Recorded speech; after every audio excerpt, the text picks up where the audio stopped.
utilise pour toi? Tu aurais besoin?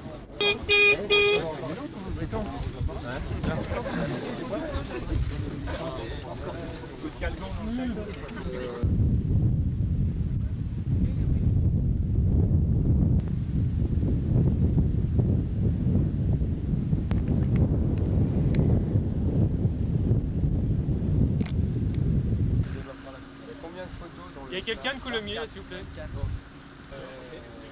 Ça va être égal à la distance parcourue divisée par 300. Voilà, maintenant, bon, je vais vous les présenter comme ça. Ceci est une prévision à 36 heures d'échéance, c'est-à-dire qu'on se retrouve demain à la mi-journée, 12h TU. On note donc que notre anticyclone a bien gonflé.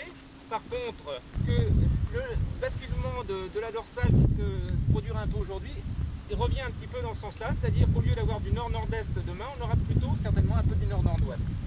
Bon, pour ce qui est de notre vieille perturbation, on note qu'elle est encore quand même pas très loin, elle a autre chose puisqu'il ne devrait plus être tellement actif. Et la dorsale se redéveloppe et rebascule un petit peu, c'est-à-dire que dimanche, on va encore repasser un petit peu en flux nord-nord-est. Hein, et donc avec d'assez bonnes conditions vraisemblablement, et de plus un air certainement un peu plus sec que les jours précédents. Voilà. Est-ce que vous avez des questions? Si des fois t'es pas rentré dimanche. On se retrouve dans ce flux un peu lâche là, hein, et les vents vont refaiblir un peu au-dessus de 1000 mètres, c'est-à-dire atteindre 10-12 nœuds. Le passage difficile se situe autour de 500 mètres. Avec certainement quand même quelque chose d'assez turbulent autour de 500 mètres. Hein. Ça, c'est sur l'ensemble du pays. La condition du monde, On voit bien comment, c'est un vrai doigt, on voit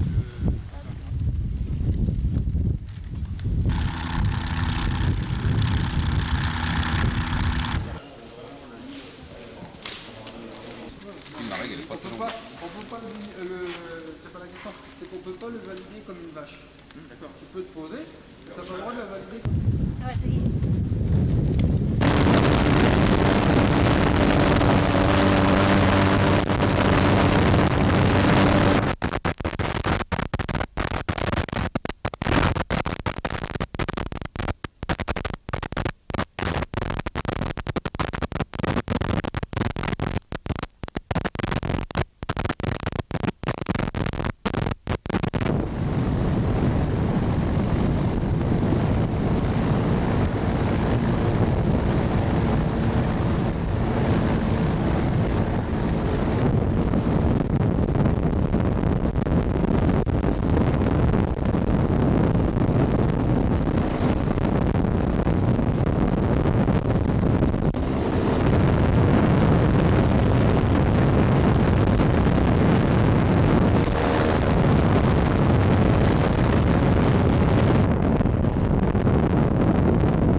Gourmelin, 748 km.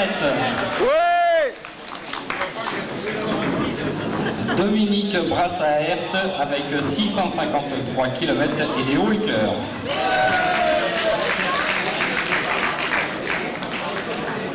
Christian Ross avec 560 km.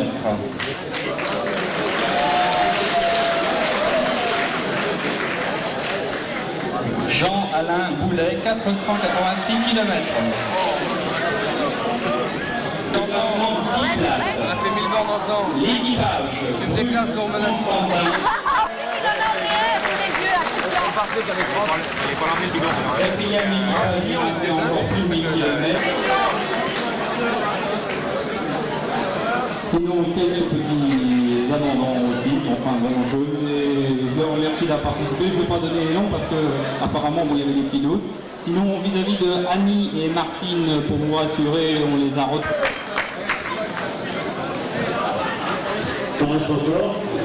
Ensuite, le classement Open de monoplace. Belgique, 1007 km. La grande course. Alors voilà où on en est. T'as quelque chose à dire? Hein? Alors effectivement, on découvre un petit problème. Ça va être le travail de Jean-Pierre.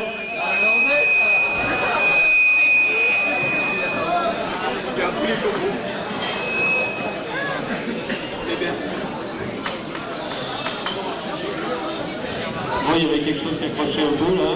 Ça y est, c'est bon? Tu avais quelque chose à dire? T'es pas d'accord avec? T'es arrivé avant le finissement, j'ai classé après. Parce que vous avez fait la course ensemble alors. Là, parle dans le micro. Tu parles dans le micro. Tu dis de parler dedans. Alors qu'est-ce qu'il va pas? Mais parle dedans.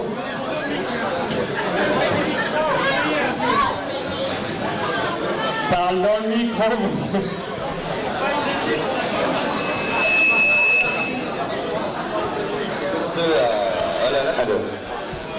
Bon alors qu'est-ce que ça veut dire? Bon, on a fait tout le voyage ensemble, on s'est posé ensemble et c'est passé du partage derrière lui. Alors, ben, je comprends. Bon, bah, ça va être le travail de la commission compétition dans la nuit. Hein.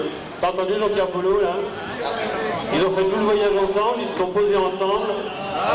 Il y a 3 places de différence. Ah, je crois que c'est dans l'enregistrement du résultat parce que ça peut pas être autre chose. Hein. D'ailleurs, des pénalités dans l'air. Ah, il y a peut-être des pénalités, effectivement, j'en ai entendu parler de ça. Hein? Ça serait une question de pénalité? Oui. On verra ça, hein. On verra ça. Et on va pas dormir. Bon, on va toujours dire que maintenant, même les pilotes de bloc font la grande course. Et bah, ça nous fait du monde en moins, mais enfin, tant mieux pour eux. Combien de kilomètres t'as fait là Alors, on a fait 880, C'est les chefs de 700 et quelques avec les pénalités. Bon, bah, on éclaircira ça, mais enfin... on regrette de ne pas pouvoir en faire plus parce qu'on voulait monter du volant et puis bon, on n'a pas fait quoi. À la condition météo, était ce qu'elle était, hein, ce qu'elles étaient. Hein. Non, on n'a pas eu tous les points tournants qui auraient pu être. Et ils étaient sur la carte. Il a fallu les relever, donc je pense que l'organisation aurait pu les tourner. Ah oui, alors effectivement, c'est un petit reproche, là j'en ai entendu parler, qu'ils auraient désiré une liste des points tournants et non pas un affichage sur la carte. Hein. Bon, bah, je pense que c'est des petites remarques qui pourront être faites auprès des gens de la commission.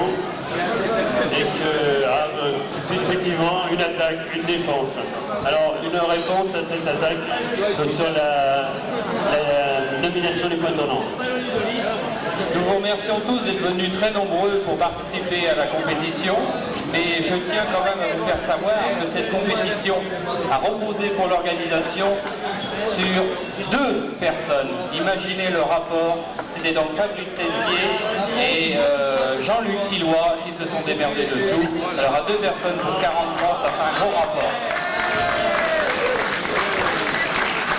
Effectivement, j'étais moi-même au dernier préparatif, c'était pas facile.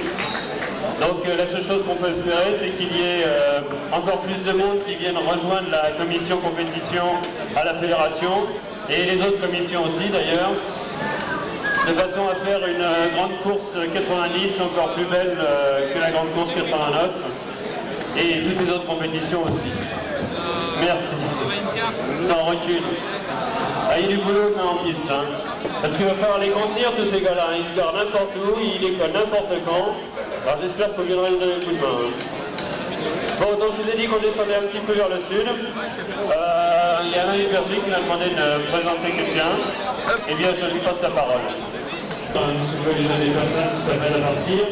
Que demain, il y aura un briefing. Parce que je ne sais pas si vous avez remarqué, mais aujourd'hui, on a même pas fait de briefing. Étant donné que dans la journée de samedi, tout le monde arrive. Bon, étant donné que tout le monde sait à peu près voler. Il y a un autre record. Donc on vous parle de ça, puis on peut vous parler de la compétition. Alors Jean-Claude, qu'est-ce qui s'est passé ce matin à toi? Il y a la première tentative de record de sécurité des années 15 naissance au décollage. Alors, cette nouvelle catégorie, personnellement de voir qu'il y a une coupe de vol libre, parce que vous êtes directement intéressé avec vos ULM pendulaires par le vol libre, parce que toutes les performances d'elles sont issues de la technique du vol libre, je dirais, pour parfaire la finesse de pilotage. Alors sur cette coupe de distance, déjà une grosse mise au point. Vous avez vu cet après-midi, vous les professionnels, une aile volée en remorqué dans une configuration peu orthodoxe. Alors là, j'attire votre attention, le pilote qui était sous cette aile était un pilote très confirmé. On a fait son éloge en soirée sous une autre aile très performante, mais là, il faisait l'essai d'une aile très performante et très pointue, très dure à piloter. Il savait très bien ce qu'il faisait, même si c'était des positions qui paraissaient très scabreuses. Là, c'était une mise au point. Maintenant, pour la coupe de distance, je tiens à vous signaler qu'elle a été gagnée par un membre du club de Tours pour une distance de 30 km. Philippe. Ouais, bien merci. On a fait ce qu'on a pu. Et puis on espère faire mieux l'année prochaine en espérant qu'il y aura toujours cette coupe de distance. Parce que l'ULM et le volley, il ne faut pas oublier quand même, c'est assez indissociable dans le sens où on a besoin l'un et l'autre peut-être pour progresser dans notre sport. Voilà, c'est tout. Merci.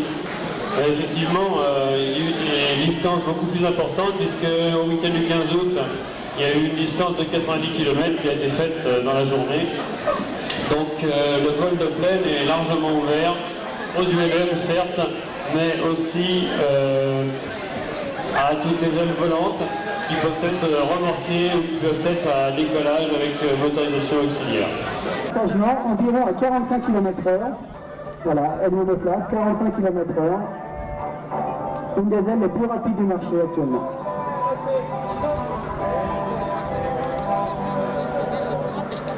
Voilà, le chariot est un chariot italien BPM qui est également prototype. Et le moteur est le moteur en haut qui me développe 65 chevaux pour une cylindrée de 500 cm3. Reprise de vitesse, virage. Voilà, on va refaire un passage rapide et atterrissage. Vous allez voir la distance très faible d'atterrissage du Bambi qui permet de poser malgré sa vitesse élevée dans des terrains très courts. Le Bambi, c'est une aile de voyage, c'est-à-dire une aile qui est conçue pour voler très vite, demander très peu d'efforts musculaires au pilote, elle est très maniable, elle demande peu d'efforts. Et également de pouvoir se poser très court en cas de problème, dans des champs très courts et non préparés.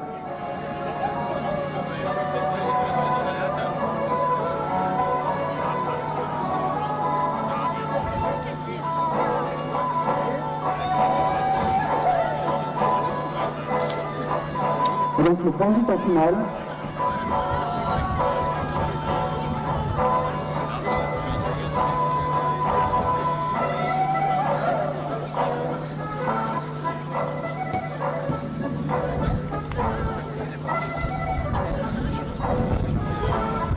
Il y a de la vitesse des proches qui est très faible.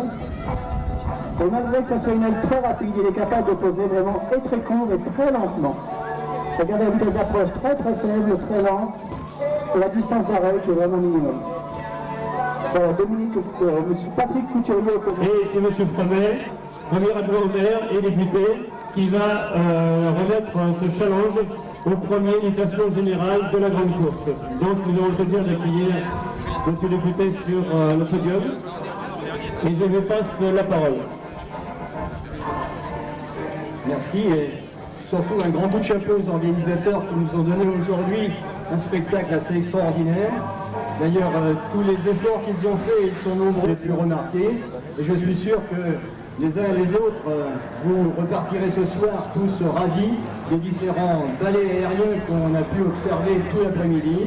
Tout à l'heure, Christian Lhomme, qui est la cheville ouvrière de ce grand rassemblement et le président de la section biézoise de l'ULM, des engins volants, moi je dirais, puisque en voyant ces engins, on a l'impression finalement de faire un grand retour en arrière et de voir les premiers engins sur lesquels Clément Adair s'essayait au départ à voler. La différence, c'est que maintenant, on vole avec beaucoup plus de sécurité. Tout à l'heure, tu parlais, Christian, de cette grande course. Moi, j'aurais plutôt tendance à l'appeler le bol d'or aérien finalement, et ce serait peut-être une formule à retenir, hein, puisque par référence au bol d'or motocycliste que tout le monde connaît dans le domaine routier. Alors, avant de remettre les coupes, encore un grand coup de chapeau à tous les organisateurs et vraiment bon retour aussi à tous ceux qui sont venus de très loin, ce grand rassemblement de Pont-de-Voix. Et j'espère que pour l'an prochain, nous ferons encore mieux pour un autre très grand rassemblement qui, je l'espère, se situera encore aux alentours immédiats de Blois, peut-être au Breuil, peut-être ici, on ne sait pas encore, on y réfléchira, mais avec la section blésoise de l'ULM, AJB, la ville de Blois et d'autres également qui nous aideront parce que nous les solliciterons. Le Conseil général par exemple, nous essaierons de faire encore une manifestation beaucoup plus importante. Merci à tous. Et merci de ces paroles. Je crois que ça ouvre encore de grands jours au rassemblement de Blois. Donc, on va pouvoir bientôt commencer, je pense.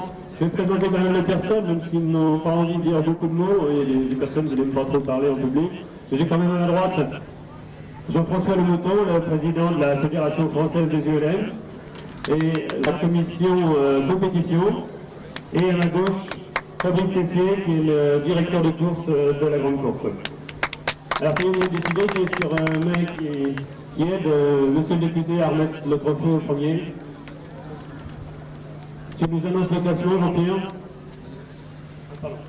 Oui, alors j'appelle pour la catégorie Open Monoplace Monsieur Berger sur Pulsar, qui est le seul malheureusement dans sa catégorie et qui est premier. Je l'applaudis. Il n'est pas là. Il est parti. Il est reparti chez lui, il est allé à Toulouse. Il est parti avec son Toulouse. Voilà. Donc il est déjà reparti. Alors tu regardes sur lui. Alors dans la catégorie Tube étoile monoplace, j'appelle Monsieur Stutzer sur Thruster, troisième dans sa catégorie.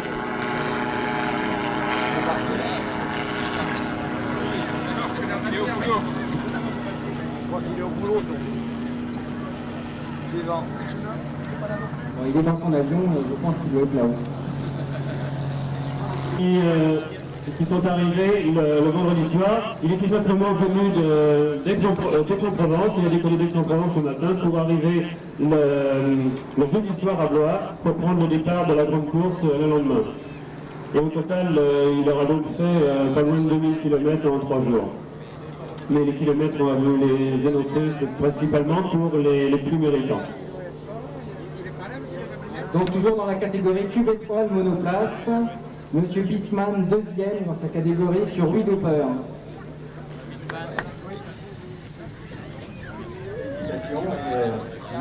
Meilleure continuation et faites encore mieux pour l'an prochain. C'était toi, non? C'était Toulouse. Bravo pour le voyage. Et finalement, Toulouse-Blois, c'est très proche en ULM, ça va très vite. Moi, j'ai découvert ça il y a une semaine. J'ai fait mon premier vol il y a une semaine et j'étais quand même assez stupéfait de la vitesse à laquelle on avance finalement dans cet engin. Bon retour à Toulouse. Est mis en place par la ville de Blois. Donc comme tous les trophées, il sera remis en l'année prochaine. Donc Willem, tu ne remportes pas en Hollande, hein, tu le gardes ici parce que l'année prochaine, si c'est pas toi le premier, eh bien tu devras le remettre. Je te donne le micro. Et je suis depuis 6 ans en France, tu auras pu me remarquer, je ne rentre pas toutes les 2 semaines en Hollande. Effectivement, puisque tu es venu en France, il faut quoi faire? ULM. Et effectivement, il est venu s'expatrier en France, tout simplement pour faire de l'ULM, parce que il y a combien de pays en Europe et dans quel pays on peut voler correctement en ULM? J'ai l'impression, je commence pas par la France. L'Angleterre, l'Espagne, l'Italie et en France, il y a les meilleurs pilotes. Et en France, les meilleurs pilotes, c'est pour ça qu'il est ici alors. Et tu es le meilleur des meilleurs en plus. Donc, tu verrais bien si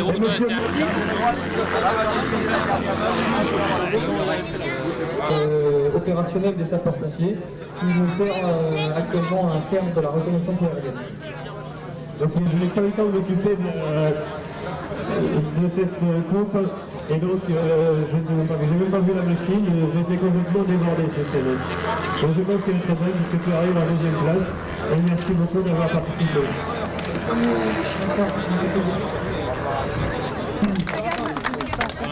Oui, alors, vous allez pouvoir constater pourquoi c'était vraiment se battre pour aller loin et se battre pour aller longtemps aujourd'hui. Parce que le premier de la coupe de durée et après c'est appelé l'épreuve du libre parce que c'était une compétition qui mettait en rivalité les ailes Delta et les motorisations auxiliaires. Il fallait rester le plus longtemps possible. On saura que ce soir à peu près combien elles ont pu parcourir, mais aujourd'hui elles ont pu facilement faire les 100 km. Le plus dur était justement de problème. Alors on a quand même remercié en monoplace M. Temporel pour avoir fait 59 décibels, je crois. De 57 décibels en passant à 50 mètres au-dessus de nous en palmier. Donc 57 décibels, c'est le bruit d'une conversation. Donc je lui donne cette coupe, je lui remets cette coupe. De toute façon, je peux quand même, en tant que responsable de à finir de voir. Mais enfin, il faut déjà trouver cette coupe, même si on n'est pas tout à fait d'accord sur les valeurs définitives. 57 décibels.